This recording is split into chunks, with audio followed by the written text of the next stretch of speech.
During our last sermon series, we focused on the racial wounds and political ruptures that have marked our country and even our church.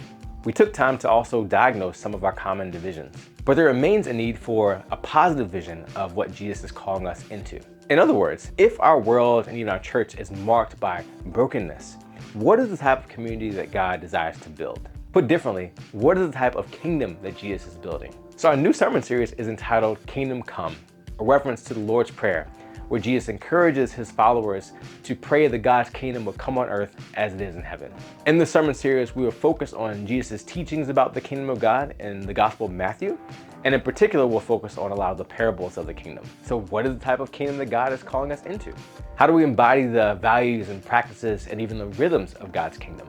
How do we even profess and promote the kingdom of God, whether that be in our church or our community, into our workplaces, or even into our neighborhoods and city? Jesus has a lot to say about the kingdom of God, especially throughout the Gospel of Matthew and especially in the kingdom parables. So we'd like to invite you on this journey of discovering more of how the kingdom that Jesus describes might manifest here in the East End as it is in heaven.